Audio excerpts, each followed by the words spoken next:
प्रियजनो, आज पुन्हा तुम्हा सर्वांचं प्रभू येशू ख्रिस्ताच्या नावात स्वागत असो. आजची तारीख जर आपण बघितली तर आपण ह्या मे महिन्याला आपण बाय करणार आहोत आणि देवाच्या इच्छेने, देवाची इच्छा असेल तर आपण उद्यापासून आपण जून महिन्यामध्ये आपण पदार्पण करणार आहोत. आणि म्हणून ह्या नवीन महिन्यामध्ये आपण प्रवेश करत असतात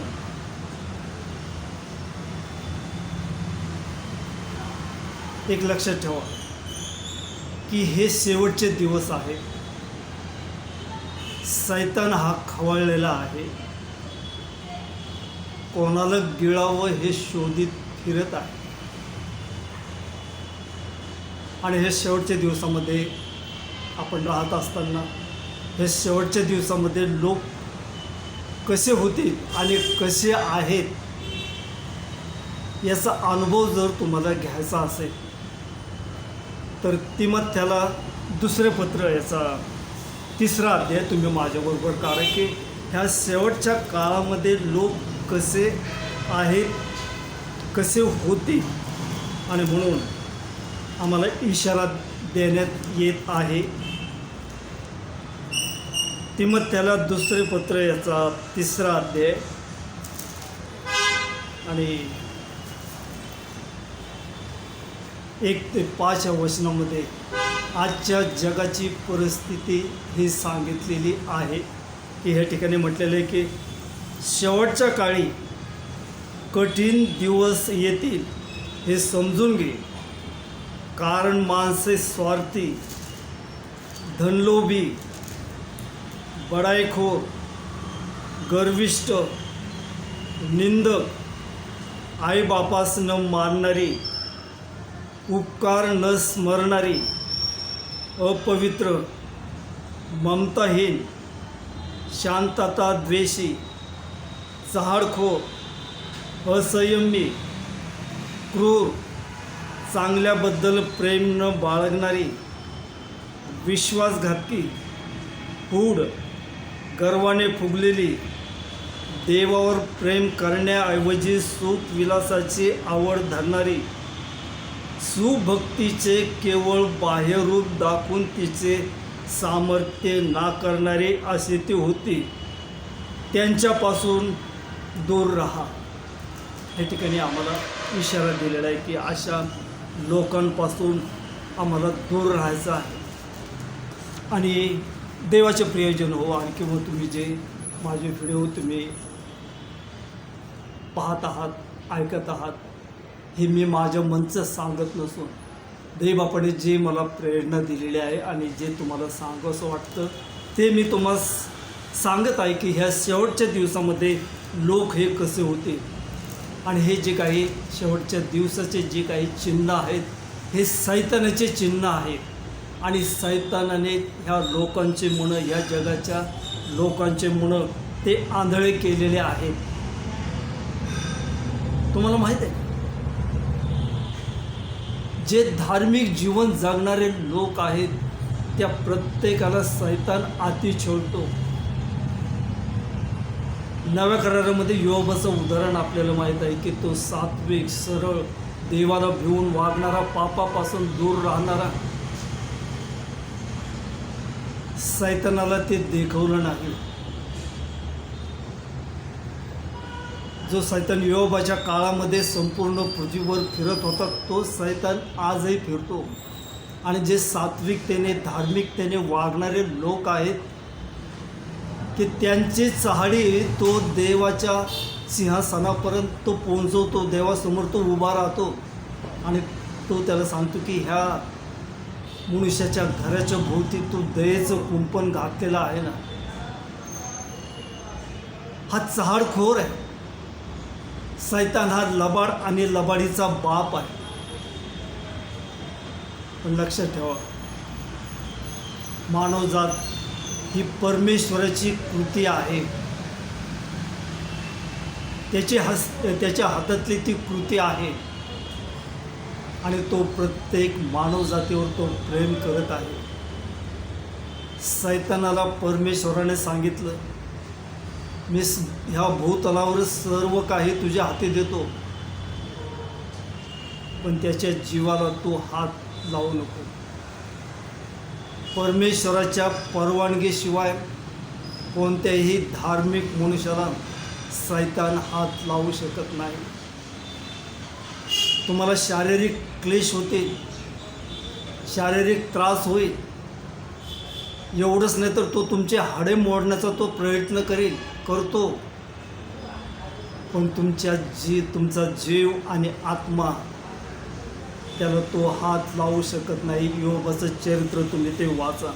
म्हणून पवित्र शास्त्र बायबल आम्हाला असा वारंवार इशारा देत आहे की सैतानाला वाव देऊ नका. आणि जे तुम्ही सैतानी वृत्तीच्या आहात तो परमेश्वर तुम्हाला प्रसंग देत आहे. देवबापाची अशी इच्छा आहे की कोणाचाही नाश व्हावा अशी त्याची इच्छा नाही, तर सर्वांना सार्वकालिक जीवन मिळावं म्हणून जिवंत परमेश्वराने त्याचा पुत्र प्रभू येशू ख्रिस्त याला राखून न ठेवता संपूर्ण जगाच्या पापासाठी त्याने त्या प्रभू येशू ख्रिस्ताला ह्या जगामध्ये पाठवलं. यहोवा 3:16 आपल्याला माहीत आहे की देवाने जगावर एवढी प्रीती केली की त्याने आपला एकुलता एक पुत्र दिला, यासाठी की जो कोणी त्याच्यावर विश्वास ठेवतो त्याचा नाश होऊ नये, तर त्याला सार्वकालिक जीवन प्राप्त व्हावं. म्हणून जे तुम्ही सैतानाच्या वृत्तीच्या आहात, जे तुम्ही कृत्य करत आहात, तो तुमचा जीव आत्मा करीत नसून सैतान तुमच्याद्वारे तो करून घेतो. म्हणून देवाच्या वचनातून मला तुम्हाला सांगते की ह्या सैतानाला तुम्ही वाव देऊ नका. ह्या जगामध्ये असे कितीतरी कुटुंब आहेत की एखाद्या व्यक्तीच्या शरीरामध्ये सैतान जर शिरला तर संपूर्ण कुटुंब हे उद्ध्वस्त झालेले आहेत. आपण प्रत्यक्ष पाहिलेलं आहे, ऐकलेलं आहे. आणि आजची परिस्थिती अशी आहे की पुष्कळ कुटुंबातील सदस्यांची अशी मनस्थिती आहे, सत्य परिस्थिती मी तुम्हाला सांगतो. आसपासच्या तुम्ही शेजाऱ्या-पाजाऱ्यांचं किंवा इतर नातेवाईकांचं तुम्ही उदाहरण पहा की त्या कुटुंबातले सदस्य ते असे म्हणत आहेत की आम्हाला आत्महत्या केल्याशिवाय आम्हाला पर्याय नाही. पण जे तुमचा जो विचार आहे, आत्महत्या करण्याचा जो विचार आहे, त्या विचारापासून तुम्ही परावृत्त व्हा. सैतानावर तुम्ही जय मिळवा, कारण सैतान हा हरलेला शत्रू आहे आणि त्याला आम्हाला जिंकायचं आहे. कारण प्रभू येशू ख्रिस्ताने सैतानावर हा विजय मिळवलेला आहे. म्हणून तुमच्या मनामध्ये जे काही कुविचार आहेत, काही लोक म्हणतात की आम्हाला घर सोडून जायचं आहे, काही म्हणतात आम्हाला अमकं करायचं आहे, पण हे विचार तुम्ही सोडून द्या. ही सैतानाची वृत्ती आहे आणि सैतान कोणाचा नाश व्हावा हे तो शोधित फिरत आहे. आणि म्हणून सैतानाला तुम्ही वाव देऊ नका. सैतान अगदी सुरुवातीपासूनच तो शापित आहे. तो आजपर्यंत तो माती खात आहे आणि त्याचा शेवट हा कुठं आहे, तर त्याचा शेवट हा अग्नी नरकात आहे. आज सैतानाला डोकं टेकवायला जागा कुठंच नाही. लक्षात ठेवा, सैतानाला डोकं टेकवण्यासाठी आज जागा कुठेच नाही. तर अंतराळ तर नाही, पृथ्वीवर नाहीत, पण तो सारखा फिरत असतो आणि कोणाचा घात करावा हे तो शोधित फिरतो आणि कोणाच्या तरी तो अंतःकरणामध्ये तो विसावा घेतो आणि कोणाचा नाश व्हावा हा करण्याचा तो प्रयत्न करतो.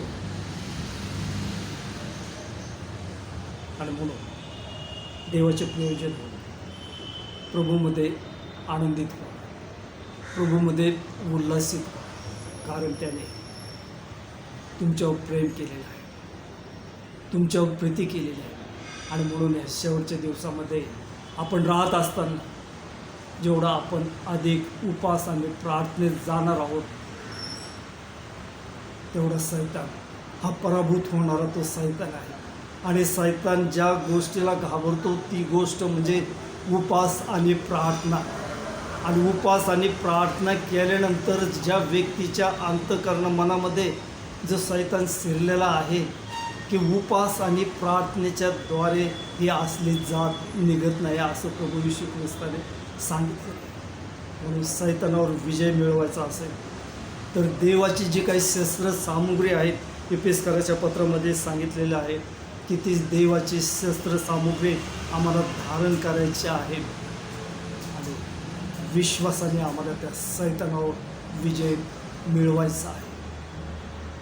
युद्ध हे परमेश्वराचं आहे. परमेश्वर निश्चित रीतीने हा जय देणारा आहे. प्रभूमध्ये आनंदित व्हा, प्रभूमध्ये उल्हासित व्हा. योंकृष वर्तमानाचा 14वा अध्याय 1 ते 2 हे वचन जर आपण वाचले तर त्या ठिकाणी प्रभू येशू ख्रिस्ताने म्हटलेले की तुमचे अंतःकरण अस्वस्थ होऊ देऊ नका. देवावर विश्वास ठेवा आणि माझ्यावर विश्वास ठेवा.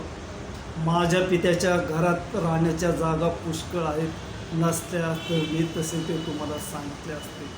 पण म्हणून जे तुम्ही देवावर विश्वास ठेवणारे आहात, जे तुम्ही धार्मिक जीवन जगणारे आहात, त्या तुम्हाला प्रभू येशू ख्रिस्तामध्ये आशा आहे की प्रभू येशू ख्रिस्त तुमच्यासाठी आणि माझ्यासाठी तो जागा तयार करावास तो गुंतलेला आहे आणि तो लवकरात लवकर तो येत आहे. म्हणून प्रभूमध्ये आनंदित व्हा, प्रभूमध्ये उल्हासित व्हा. प्रभूमध्ये तुमचे श्रम हे व्यर्थ जाणार नाहीत. तुमचे दुःखाचे दिवस हे निश्चित रीतीने हे आनंदात हे बदलणारे आहे. म्हणून देवबाप करू या वचनाच्या द्वारे तुमचं सहाय्य करू. प्रार्थना करा, प्रार्थनेत राहा. देवाच्या वचनात सांगितल्याप्रमाणे, पवित्र शास्त्रात सांगितल्याप्रमाणे, बायबलमध्ये सांगितल्याप्रमाणे निरंतर प्रार्थना करा. सैतानाला वाव देऊ नका, तर प्रभूचं गौरव करा. देवबाप करू आणि त्याच्या वचनाच्या द्वारे तो आपण आपलं सहाय्य करू. एवढंच आपण प्रार्थनेत जाऊ की प्रभूने आपलं सहाय्य करा.